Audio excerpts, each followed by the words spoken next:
Today, I have the distinct pleasure of introducing our keynote speaker, the former Foreign Minister and First Lady of Somaliland, Edna Adan. The seeds of Ms. Adan's success and determination were sown early when she was growing up as the daughter of a Somali medical doctor in Hargeisa. At the age of 15, she enrolled as a student and later worked as a teacher at a girls' school in Somaliland. There, she was awarded one of a few coveted scholarships to study in Great Britain, where she spent 7 years studying nursing, midwifery, and hospital management. When she returned home, she became the first qualified nurse midwife in Somaliland and the first Somali woman to drive a car. But that was only the beginning. Ms. Adan had a dream of building a hospital devoted to the care of women and mothers in Somalia. Unfortunately, this dream would have to wait for the end of the Somali Civil War, which began in the mid-1980s and forced her to flee her country. While she was living abroad, the World Health Organization recruited her to serve in various positions. She was an advocate for the abolition of female genital cutting. She trained midwives and traditional birth attendants in 22 countries. And from 1991 to 1997, she served as the World Health Organization's representative in Djibouti. But all the while, the dream lived on. When Ms. Adan was finally able to return to her homeland, she sold all of her possessions to purchase the only location available for a hospital in Hargeisa. Thanks to her dedication and that of her staff, the Edna Adan University Teaching Hospital was officially opened in March 2002, and it has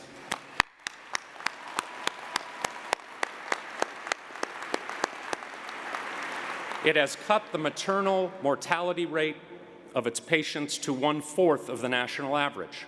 And today she continues to live her dream as she works to bring medical care to all of Somaliland. And 2 years ago, Ms. Adan opened Edna Adan University.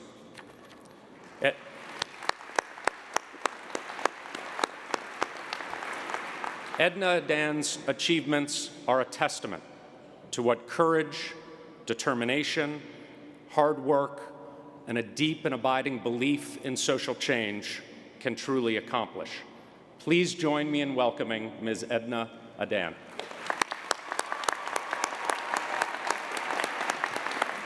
Thank you.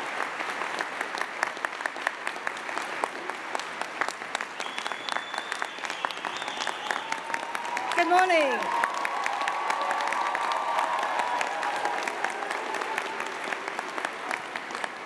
Thank you. Thank you. President Jonathan Kaplan, President of Walden University, Professor Bernie and Rita Turner, who founded this great university, Chief Academic Officer Eric Rydell, Honorable Director of the Board, headed by Paula Singer, proud parents, friends, children, grandchildren of the graduates, and of course the graduates themselves. Good morning or good afternoon. It's such a privilege to be here with you today and to celebrate with you your big day, proof of your accomplishments. And although it took me over 2 days to get here from Somaliland, I am proud to deliver this commencement speech to over 1,000 graduates who are here with us today, as well as the broader family of Walden University, where another 6,000 are graduating. And I believe graduates come from over 98 countries in the world. It makes me so proud. Thank you, Walden University, for giving me this great honor. Now let me start by congratulating you on your successes, as well as your achievements, because without that, you would not be here today. But also allow me to inspire you and to address you so that you may look into the future and see how you can solve some of the problems of your community around the world, because that is what you studied so hard for. Hopefully, you will be motivated to put to practice all the ideas and strategies you have learned from Walden University. That is where you must excel. That is the proof of your accomplishments. You owe it to yourselves, and you owe it to your community. Let me also share with you some of the opportunities that I have had, but also some of the many obstacles I've had to face in my lifetime to get to where I am today. I will begin with my schooling, because most likely many of you come from countries where there are schools. It's only natural to send your child to school. And most probably the governments of your countries sponsor schools to give every child in your country an opportunity to learn to read and write. In the real world, there are countries where even when there are schools, education is not within the reach of every child. In a few countries, education may even be considered unacceptable and undesirable for some of them, and particularly for girls. I cannot think of a better example than that of Malala, who risked her life in order to get an education, and who recently was awarded a very well-deserved Nobel Peace Prize. As a child, I too faced that obstacle, because I was born in a country, British Somaliland Protectorate, where there was simply no school for girls. In fact, teaching a girl to read and write was considered to be unwise, and people believed that nothing good could come of teaching a girl to read and write. Let her stay at home, learn to cook, prepare herself to become a wife, instead of wasting time to read and write like boys. Now, fortunately, I was blessed to have a father who believed in education, someone who was known as the father of healthcare in my country, and someone who continues to inspire me, even though he is no longer with me. And whatever I do, I always try to do things the way maybe he would have liked me to do it. A man who understood the value of education, and in order to get me to learn to read and write, he turned a space in our house into a makeshift classroom, invited the boys from the neighborhood to come and do their homework there and to be tutored by a private teacher. And in the meantime, I too was taught to read, to write, and to decipher that magic of the alphabet. And because I was learning with boys who had 2 or 3 years ahead of me and who already could read and write, I had a lot of catching up to do. And that also instilled in me that effort to compete, to catch up, to reach up to that person or people who were ahead of me. And that is how I learned to read and write.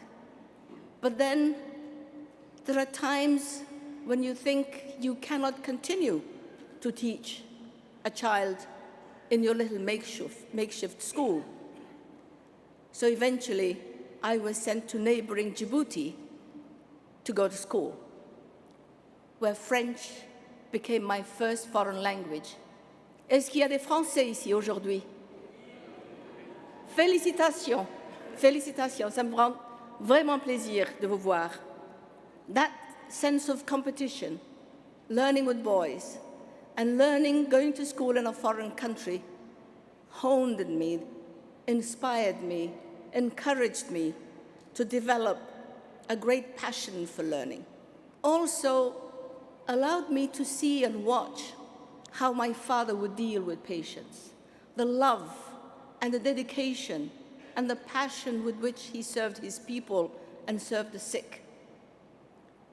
It taught me the value of compassion, of humility, and also taught me the value of duty to one's people and to those who are less privileged than you are. Now, education gave me an opportunity to win scholarship, compete for and win scholarships that sent me to Great Britain, where again, I was the only Somali female in London at that time. It's very hard to believe that, but there was a time I was the only female, and the BBC would often invite me whenever they needed a female voice in their programs. I would be that voice who would read the programs in the Somali language. It also gave me a part-time job that was paying me more than nursing was.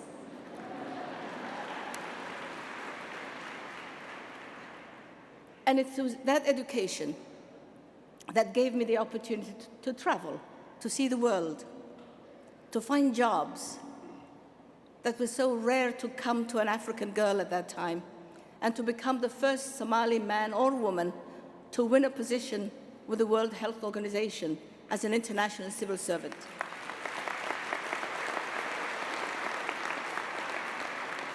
And over the years, I climbed that little ladder of opportunity, of seniority, until 1991, when I became the WHO representative in the Republic of Djibouti. A great honor for a Somali woman who was born and brought up in a country where there were no schools for girls. I served the United Nations until I retired in '97. And that is when I put to practice that passion I had to return home and build a hospital. But before that, I'd like to talk to you about my visits to many countries, and particularly to the United States of America. And my first visit to this great country was in 1968, when my then husband, late husband, was the Prime Minister of Somalia, and we were hosted by President Lyndon Johnson on an official state visit. Now, during that visit, we were hosted in the White House. We lived in Blair House, a very grand, very, very beautiful address, where we were flown on Air Force One, yes. And we were flown to Cape Canaveral, not far from here, where the first spaceship was being prepared to take man to the moon. Somewhere in a logbook, maybe on the moon, or maybe on Cape Kennedy, there is a logbook with our signatures on it. What an honor.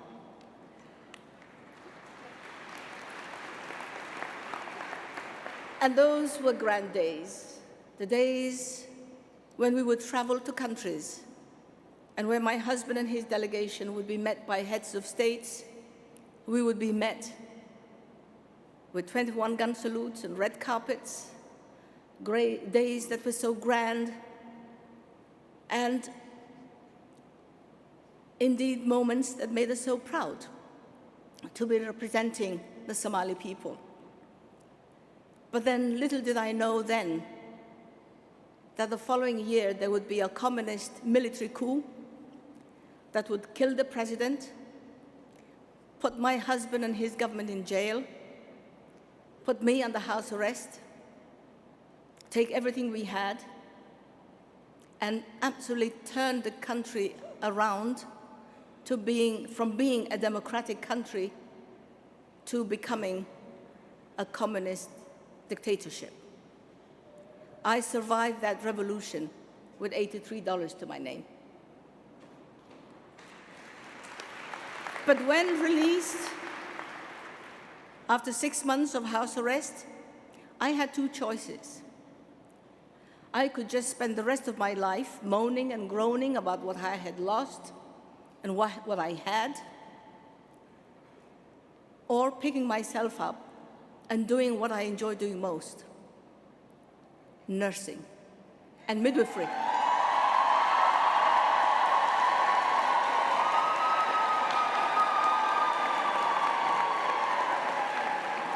Thank you. I was delivering from being the first lady of a country. I had to earn a living delivering women in their homes. And I had a little black bag where I would go to the house of the woman who was having a baby, and I would deliver her, and I would earn a living, because that was what I enjoyed doing, and that was what I knew how to do.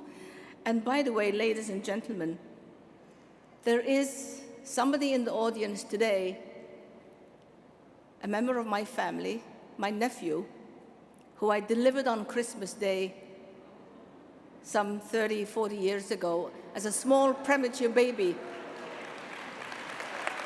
who today, that small premature baby, born in a country where we had no premature baby incubators, has grown up to become an engineer, and today is a pre-construction engineer in the United States of America. Now beat that.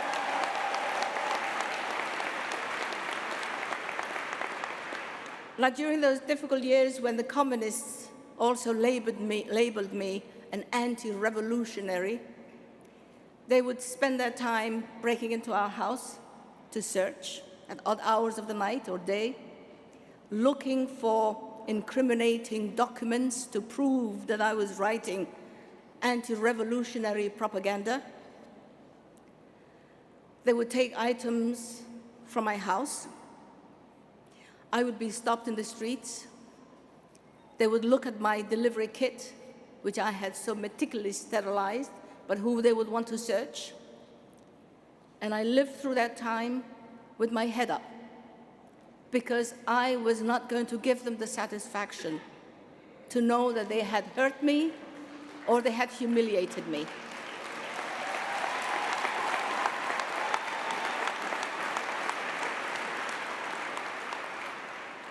On an occasion, they sent me to a boot camp. Now, what better way to humiliate a former First Lady than to send her to do 4 months of military service? Yes, I wore boots.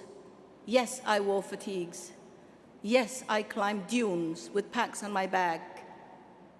But I'm a nurse. I'm used to walking.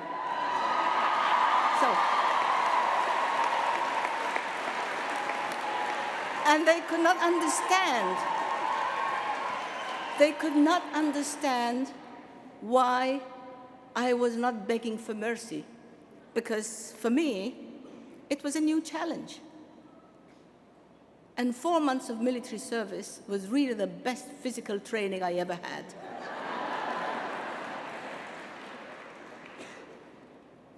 Now, 5 years later, they just gave up on me and gave me back my passport and found somebody else to persecute, I guess.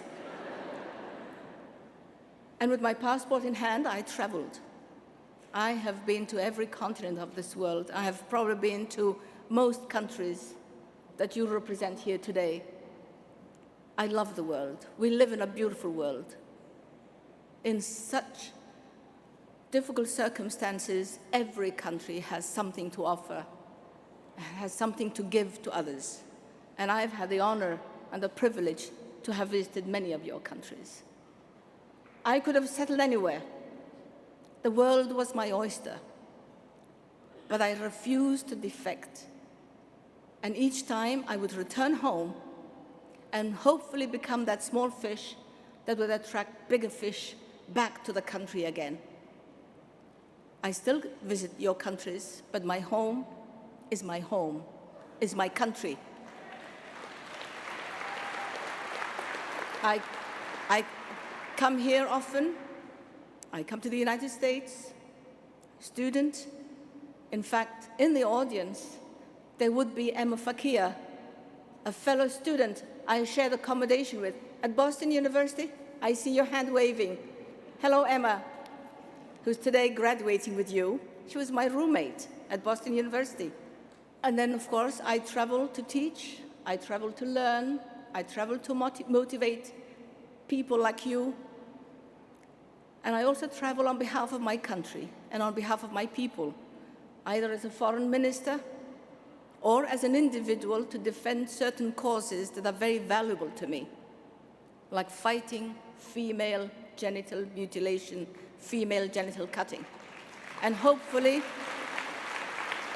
some of you will find the time to join that effort, because FGM has no place in this day and age. Nobody has the right to mutilate another human being. Now, my passion for teaching and for nursing continues. And that is what has let me build that hospital in Somaliland that President Kaplan just mentioned, and which has grown to become a referral hospital. We receive patients from all corners of the Horn of Africa. We receive patients who are rich. We receive patients who are poor. We receive patients, period. And we treat them the best way we can. And I was able to do that after I retired. And I just recycled my whole life, just sold everything I had, and went home and built a hospital on a site that was once, I'm sorry to say it, a killing ground and a garbage dump. But today, it's my home. I live there. If it's good enough for my patients, it has to be good enough for me, too.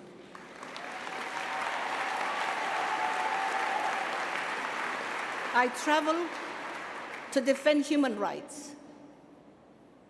I travel to speak for the voiceless. I travel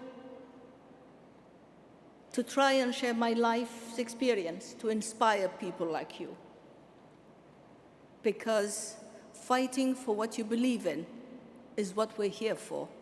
And of course, now I have a university, the first university in the Horn of Africa, conceived by a woman, an old woman, a retired old woman, and which was at one time headed by another woman, but where we also have the honor to have both male and female students attending. Why not?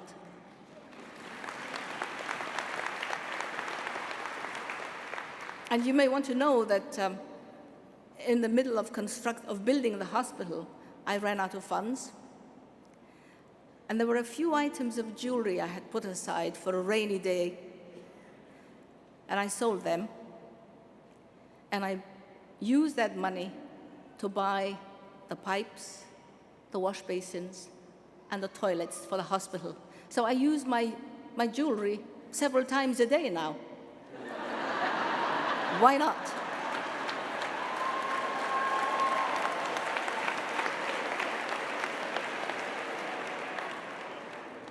For 13 years, the hospital has become a teaching hospital, because teaching is really the gift that I wish to leave behind for my people.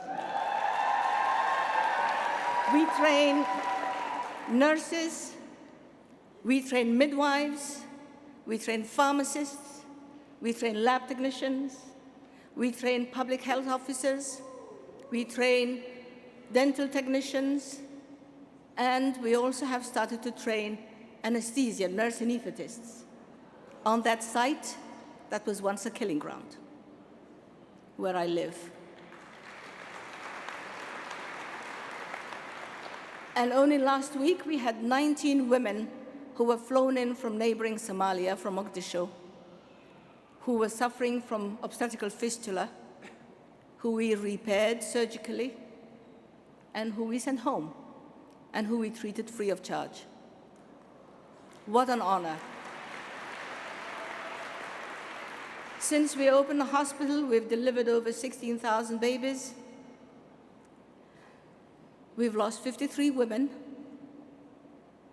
Many of them we could have saved. Many of those 53 women we could have saved had they been brought to us in good time. But it's still a quarter of the national average. The maternal mortality is a quarter of the national average. But we still try to save as many women as we can, because no woman should die while giving life, giving birth to a child. And if Somaliland, a country that's not even on your map, can reduce maternal mortality to a quarter of the national average, many countries in the world could also learn from that example of Somaliland. And my hope and my dream is that one day we will have 1,000 midwives for Somaliland and 1 million midwives for my continent, Africa. Make it happen, because we need it. Now, besides giving me a purpose in life, because when you retire and they find you redundant, to find something that you're passionate about gives you life. It also gives me a platform where I can influence education in my country, where I can encourage girls to go to school. And when I find somebody who hesitates and says, "Oh, but I'm only a girl, why should I go to school? My grandmother thinks I should stay at home," I often say to her, "Now, do you think I would have built this hospital if it had not been for an education?" Now, imagine what you could do if you have that education. Now, get up and go. You can do it. Try it out. Because I know once she steps into that circle of learning, she will become addicted, like I have become addicted to learning and teaching. And you may also want to know that 2 of the best surgeons I have working in my hospital started as nurses. And today, I sleep through the night. It's Dr. Shukri and Dr. Naima they call at night when there's an emergency. Girls who were brought up in refugee camps. Imagine that. That is the opportunity that education has given those little refugee girls to become surgeons and excellent doctors today. It can be done.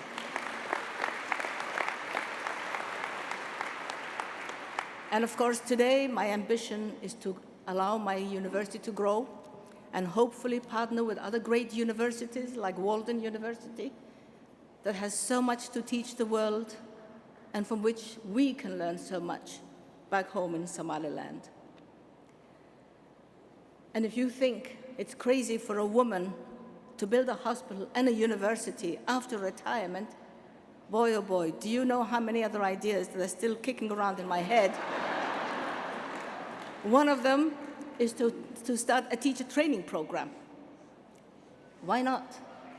Train the trainers, train the teachers, trickle-down effect. That is the future of our people. Now that you have become equipped with education and you have acquired that degree that you have fought for so long from Walden University, I hope that you too will find that spark that exists in everybody's heart, and that you will put your achievements and your academic achievements to good use. I hope that you will find that cause that you feel very passionate about. And whenever you have obstacles and whenever you meet those who have doubts about your achievements and your capabilities, you will rise up to the occasion to prove to everybody that, yes, you can do it. Your graduation today proves to all that you have the skills and you have the professional competence to succeed in exams. But this graduation also places a very important responsibility upon you, because you need to show to all what you can do with that degree. And my advice to you is to set yourself goals.